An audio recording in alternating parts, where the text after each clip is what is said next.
নতুন করে তৈরি করা হচ্ছে নানুরের তৃণমূলের শহীদ বেদি। তার সাথে যুক্ত করার পরিকল্পনা বীরভূম জেলার তৃণমূলের আরও শহীদদের নাম। 2000 সালে সিপিআইএমের হাতে বীরভূমের নানুরের সুচপুর গ্রামের তৃণমূলের 11 জনকে নৃশংস হত্যা করে বলে অভিযোগ ওঠে। সেই সময় থেকে নানুরের বাসাপাড়ায় 11 জনের নামে শহীদ বেদি তৈরি করা হয়। দীর্ঘদিন আগে শহীদ বেদি তৈরি করার ফলে ও রাস্তা উঁচু হওয়ার কারণে শহীদ বেদিটি মাটির নিচে চলে যাচ্ছে। তার জন্য শহীদ পরিবারের অনুমতি নিয়ে ফের নতুন করে শহীদ বেদি তৈরি করার উদ্যোগ নিয়েছে নানুর ব্লক তৃণমূল কংগ্রেস। আর মাত্র কয়েকদিন পর নানুরে পালিত হবে শহীদ দিবস। তার আগে জোর কদমে চলছে কাজ।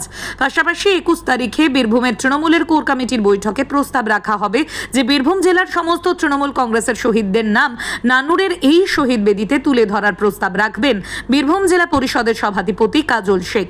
এমনটাই জানান এদিন কোর কমিটির বৈঠকে। এদিন প্রস্তাব পাশ হলে নানুরের বাসাপাড়ায় বীরভূমের তৃণমূলের সমস্ত শহীদদের জন্য তৈরি হবে শহীদ বেদি। এমনটাই জানান বীরভূম জেলা পরিষদের সভাধিপতি কাজল শেখ। বীরভূমের নানুর থেকে কার্তিক ভান্ডারীর রিপোর্ট, বীরভূম টাইমস।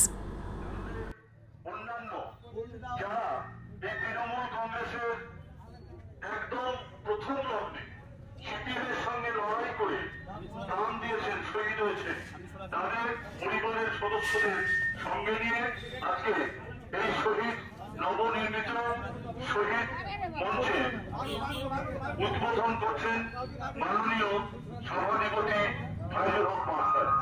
আমরা এই যে শহীদ স্মৃতি মঞ্চ, এই শহীদ স্মৃতি মঞ্চের সাফল্য কামনা করছি এবং এটার জন্য যে পরিমাণ অর্থ খরচ হবে সবটাই বীরভূম জেলা পরিষদের আনুকূল্যে খরচ হবে এবং আগামী দিনে নানুরের মানুষের কাছে, শহীদ পরিবারগুলির কাছে এটা স্মৃতি হয়ে থাকবে, এটাই আমরা কামনা করি। এখন বীরভূম জেলার সভাধিপতি মাননীয় ফাইজুল হক আমাদের অত্যন্ত প্রিয়। শহীদদের জন্য আজকে এখানে এসেছেন আপনারা এবং কি কর্মসূচি রয়েছে?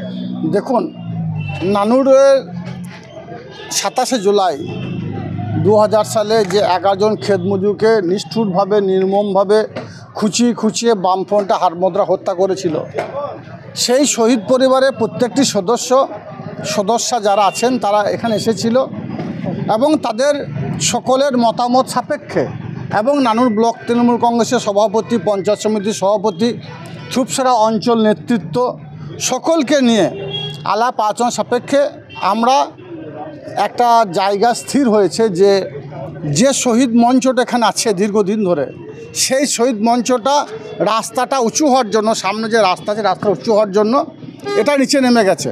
সম্ভবত এখানে বিভিন্ন সময়ে নোংরা আবর্জনা এখানে পড়ে থাকে, তাই শহীদ পরিবারের সদস্যদের দাবির পরিপ্রেক্ষিতে আমরা এটাকে পিছনে নিয়ে যাব।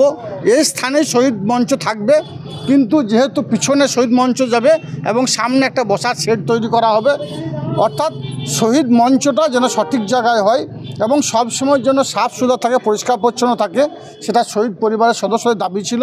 সেই দাবিটা পূরণ করার উদ্দেশ্যেই আমরা এইটা নির্মাণের কাজ শুরু করেছি এবং আমাদের ইচ্ছা আছে যে 27শে জুলাইয়ের প্রাককালেই এটাকে আমরা উদ্বোধন করব এবং 21 তারিখে আমাদের বীরভূম জেলার যে কোর কমিটি মিটিং আছে সেই কোর কমিটি মিটিংয়ে আমরা আলোচনা করব এবং যদি সর্বসম্মত হয় এই 27শে জুলাইয়ের যে শহীদের মঞ্চ, এই শহীদ মঞ্চে নানুরের 11 জন খেতমজুর সহ আরও 16 জন আমার যারা সহকর্মী সহযোদ্ধারা হত্যা হয়েছে, যাদেরকে নির্মমভাবে হত্যা করা হয়েছিল, তাদের যেমন নাম থাকবে, সঙ্গে সঙ্গে বীরভূম জেলায় যারা শহীদ হয়েছে বিভিন্ন প্রান্তে 2011 প্রাককালে, তাদের নামগুলো যেন এখানে নথিভুক্ত করা হয়, সেই বিষয়ে আমি কোর কমিটিতে আলোচনা করব। যদি সর্বসম্মত হয় সেই নামগুলো এখানে রাখা হবে। পুরো বীরভূম জেলারই শহীদদের নাম রাখা হবে, সেটা আমি কোর কমিটিতে 21 তারিখে প্রস্তাব দেবো একজন কোর কমিটির সদস্য হিসাবে।